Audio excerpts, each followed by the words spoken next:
दोस्तों, एक समय की बात है कि एक बहुत ही ज्ञानी पंडित एक गांव में हुआ करते थे। वो अपने बचपन के घनिष्ठ मित्र से मिलने दूसरे गांव जा रहे थे, जो बचपन से ही गूंगा और पैर से अपाहिज था। उसका गांव बहुत दूर था, में कई छोटे छोटे गांव भी पड़ते थे। पंडित जी अपने धुन में चले जा रहे थे कि रास्ते में उसे एक आदमी मिल गया, जो देखने में बड़ा ही हष्ट पुष्ट था। वो भी पंडित जी के साथ चलने लगा। पंडित जी ने सोचा, चलो अच्छा ही है, साथ साथ चलने से रास्ता जल्दी कट जाएगा। पंडित जी ने उस आदमी से उसका नाम पूछा तो उस आदमी ने कहा कि मेरा नाम महाकाल है। पंडित जी को ये नाम बड़ा अजीब लगा, लेकिन पंडित जी ने नाम के विषय में कुछ भी पूछना उचित नहीं समझा। दोनों धीरे धीरे चलते रहे और रास्ते में एक गांव आ गया।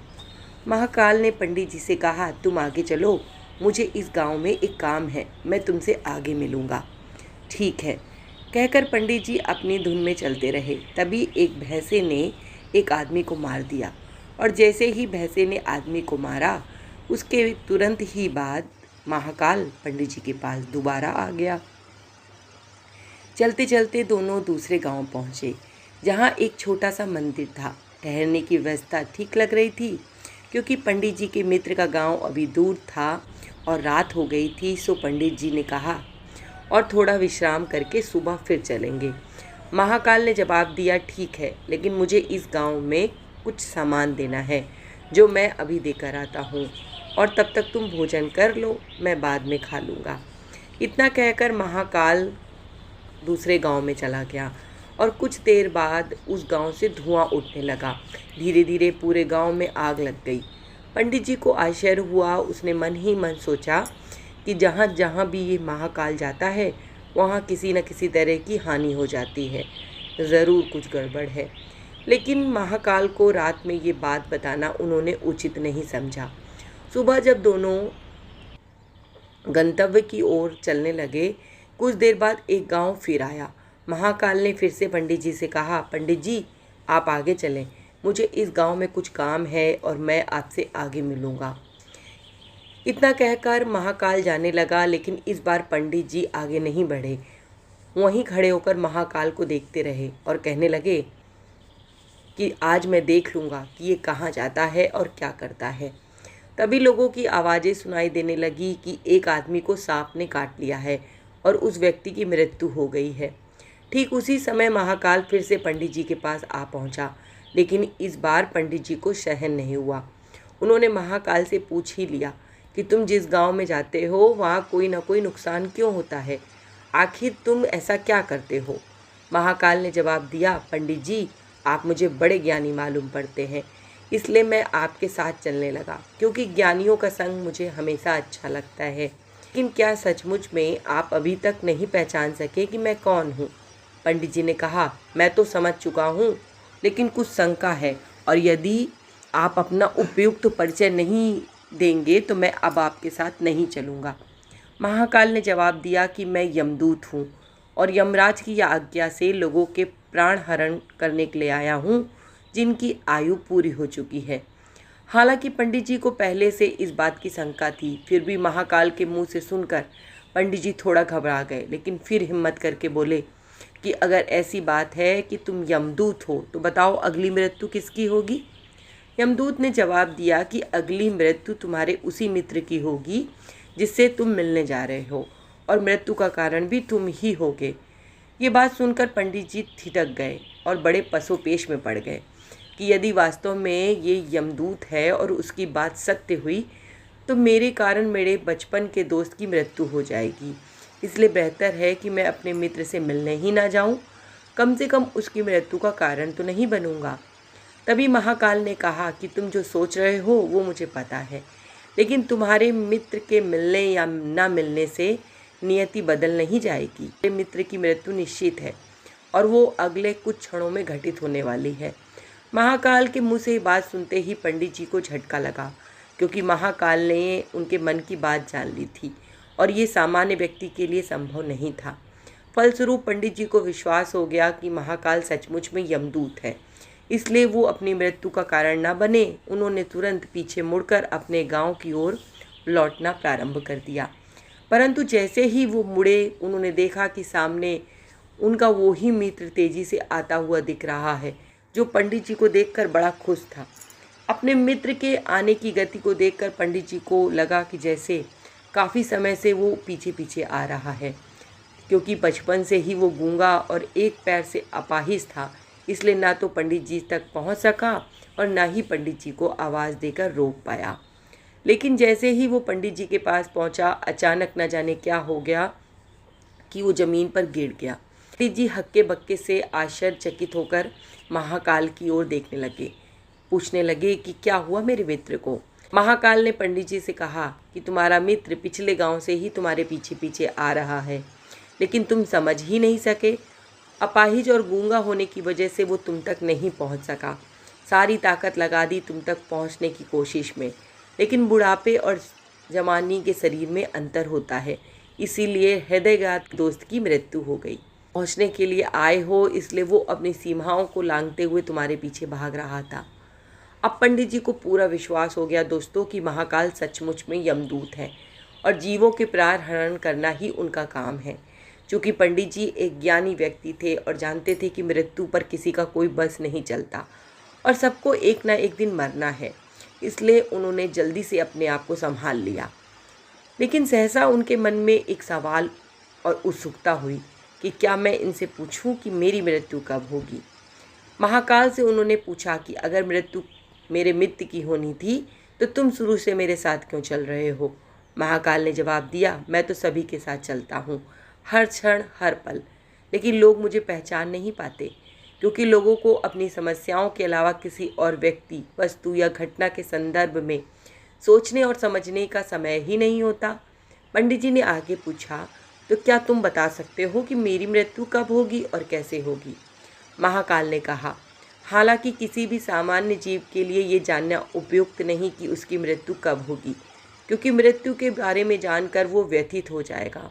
लेकिन तुम ज्ञानी हो, तुमने अपने दोस्त की मृत्यु को जितनी आसानी से स्वीकार किया है, मुझे लगता है कि तुम अपनी मृत्यु के बारे में जानकर व्यथित नहीं होगे। तो तुम्हारी मृत्यु आज से ठीक 6 महीने बाद दूसरे राज्य में होगी और फांसी लगने से होगी, और तुम वो फांसी खुशी खुशी लगाओगे। इतना कहकर महाकाल जाने लगा के पास अब पंडित के साथ चलने का कोई कारण नहीं था।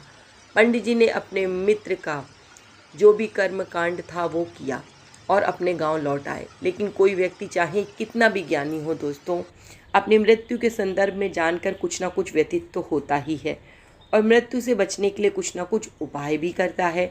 सो पंडित जी ने भी वो ही किया। चूँकि पंडित विद्वान था, इसलिए उसकी ख्याति उसके राज्य के राजा तक थी। उसने सोचा कि राजा के पास कई ज्ञानी मंत्री हैं जो उसकी मृत्यु से संबंधित समस्या का कोई ना कोई समाधान निकाल देंगे। इसलिए वो पंडित जी राजा के दरबार में पहुंच गए और राजा को सारी बात बताई। राजा ने पंडित की समस्या को अपने मंत्रियों के साथ बांटा और उनसे सलाह मांगी। अंत में यही तय हुआ कि यदि पंडित की बात सच है तो उनकी मृत्यु 6 महीने बाद हो जाएगी, लेकिन मृत्यु तब होगी ना जब वो दूसरे राज्य जाएंगे। यदि वो किसी दूसरे राज्य में नहीं गए तो मृत्यु भी नहीं होगी। एक सलाहकार ने राजा को सलाह दी कि आप पंडित जी को महल में रहने की उपयुक्त व्यवस्था करवा दीजिए। अब राजा की आज्ञा के बिना कोई भी व्यक्ति उस पंडित से मिल नहीं सकता था, लेकिन स्वयं पंडित कहीं भी आ जा सकता था और कोई भी उसे रोकता टोकता नहीं था। धीरे धीरे पंडित की मृत्यु का समय नज़दीक आने लगा और आखिर वो दिन आ गया जिस दिन पंडित की मृत्यु होनी थी। तो जिस दिन पंडित की मृत्यु होनी थी, डर के कारण एक रात पहले पंडित जी को नींद नहीं आई और उन्हें लगा कि अगला दिन जल्दी से कट जाए। स्वयं पंडित जी को नींद में चलने की बीमारी थी। बीमारी के बारे में वो स्वयं भी नहीं जानते थे, इसलिए राजा और किसी से इस बीमारी का जिक्र करना और इलाज करवाने का तो प्रश्न ही नहीं उठता। चूँकि पंडित जी अपनी मृत्यु को लेकर बहुत चिंतित थे और नींद में चलने की बीमारी का अक्सर उन्हें दौरा पड़ता था। जब ठीक से नींद नहीं आ रही होती तो पंडित जी नींद में कहीं भी चले जाते थे। ऐसा ही हुआ उस रात और पंडित जी उठकर महल से निकलकर अस्तबल में आ गए। किसी पहरेदार ने उन्हें ना रोका और ना टोका अस्तबल में पहुंचकर वो तेज घोड़े पर बैठकर नींद में बेहोशी की हालत में दूसरे राज्य में पहुंच गए। इतना ही नहीं, दूसरे राज्य के राजा के महल के अंदर वो चले गए और जाकर जहाँ राजा सोए थे उसी शयन कक्ष में रानी की ओर जाकर लेट गए। सुबह हुई तो राजा ने पंडित को रानी के बगल में सोया हुआ पाया। राजा को बहुत गुस्सा आया। पंडित को गिरफ्तार कर लिया गया। पंडित को समझ में नहीं आ रहा था कि आखिर वो दूसरे राज्य के राजा के शयन कक्ष में कैसे पहुँचे, लेकिन उनकी सुनने वाला कौन था। राजा ने पंडित को राज दरबार में हाजिर करने का हुक्म दिया। कुछ समय बाद दरबार लगा और राजा ने पंडित को देखा। देखते ही इतना गुस्सा हुआ और पंडित को फांसी पर चढ़ा देने का फरमान सुना दिया। फांसी की सज़ा सुनकर पंडित जी कांप गए। फिर भी हिम्मत करके उन्होंने कहा कि महाराज, मैं नहीं जानता कि मैं यहाँ कैसे पहुँचा, पर मैं ये भी नहीं जानता कि मैं आपके शयन कक्ष में कैसे पहुँचा। आपके राज्य के किसी भी पहरेदार ने मुझे क्यों नहीं रोका, लेकिन मैं इतना जानता हूँ कि आज मेरी मृत्यु होनी थी, जो होने जा रही है। राजा को ये बात थोड़ी सी अटपटी लगी। उन्होंने पूछा कि तुम्हें कैसे पता कि तुम्हारी आज मृत्यु होने वाली है, क्या कहना चाहते हो तुम। राजा के सवाल के जवाब में पंडित ने पिछले 6 महीने की पूरी कहानी बता दी और कहा, महाराज, मेरा क्या, किसी सामान्य व्यक्ति का भी इतना साहस नहीं कि राजा की उपस्थिति में राजा के कक्ष में ही रानी के बगल में सो जाए। ये तो सरासर आत्महत्या ही होगी, और दूसरे राज्य में मैं आत्महत्या करने क्यों आऊँगा। राजा को पंडित की बात थोड़ी सी उपयुक्त लगी, लेकिन राजा ने सोचा शायद ये पंडित मृत्यु से बचने के लिए ही महाकाल और अपनी मृत्यु की भविष्यवाणी का बहाना बना रहा है। इसलिए उसने पंडित से कहा, यदि तुम्हारी बात सत्य है तो आज तुम्हारी मृत्यु का दिन है, और जैसा कि महाकाल के बारे में तुमने बताया है तो मैं तुम्हारी मृत्यु का कारण नहीं बनूंगा, लेकिन यदि तुम झूठ बोल रहे हो तो तुम्हारी आज मृत्यु निश्चित होगी और मेरे ही हाथों होगी। क्योंकि पड़ोसी राज्य का राजा उसका मित्र था, इसलिए उसने तुरंत कुछ सिपाहियों को भेजा और राजा के पास एक पत्र भेजा पंडित जी की सत्यता जानने के लिए। शाम तक भेजे गए सैनिक लौट आए और उन्होंने आकर बताया कि महाराज जी, पंडित जी जो कह रहे हैं वो सच है। दूसरे राज्य के राजा ने पंडित जी को अपने महल में रहने की व्यवस्था दे रखी थी। पिछले 6 महीने से पंडित जी राजा के मेहमान थे। कल रात राजा इनसे इनके शयन कक्ष में मिले थे। इसके बाद ये यहाँ कैसे पहुँच गए किसी को कोई जानकारी नहीं, इसलिए इन्हें फांसी की सज़ा देना उचित नहीं। लेकिन अब राजा के सामने एक समस्या आ गई कि उन्होंने बिना पूरी बात जाने पंडित को फांसी की सज़ा दे दी थी। इसलिए अब यदि पंडित जी को फांसी ना दी जाए तो राजा के कथन का अपमान होगा। इसलिए राजा द्वारा दी गई सज़ा का मान रखा जाए तो पंडित की बेवजह मृत्यु हो जाएगी। राजा ने अपनी इस समस्या का जिक्र अपने मंत्रियों से किया। सभी मंत्रियों ने आपस में चर्चा करके ये सुझाव दिया कि आप पंडित जी को कच्चे सूत के एक धागे से फांसी लगवा दीजिए, इसलिए आपके वचन का मान भी रह जाएगा और सूत के धागे से लगी फांसी से पंडित जी की मृत्यु भी नहीं होगी, जिससे उनके प्राण भी बच जाएंगे। राजा को ये विचार उपयुक्त लगा। उन्होंने ऐसा आदेश सुना दिया। पंडित जी के लिए सूत के धागे की फांसी का फंदा बनाया गया। नियमानुसार पंडित जी को फांसी पर चढ़ाया जाने लगा।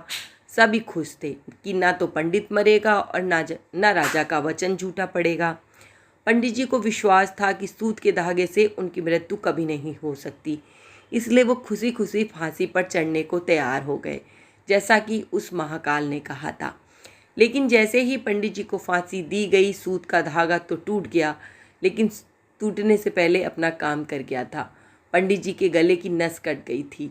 उस सूत के धागे से ही पंडित जी जमीन पर गिर पड़े और तड़पने लगे। हर धड़कन के साथ उनके गले से खून की फुहार निकल रही थी। कुछ क्षणों बाद पंडित जी का शरीर पूरी तरीके से शांत हो गया। सभी लोग आश्चर्यचकित होकर पंडित जी को मरते हुए देख रहे थे। विश्वास नहीं हो रहा था कि कमज़ोर सूत के धागे से किसी की मृत्यु कैसे हो सकती है, लेकिन घटना घट चुकी थी और नियति ने अपना काम कर दिया था। तो दोस्तों, हमारी जीवन मृत्यु को कोई बदल नहीं सकता, और ऐसी ही सुंदर कहानियों का आनंद लेने के लिए हमारे साथ जुड़े रहिए। धन्यवाद दोस्तों।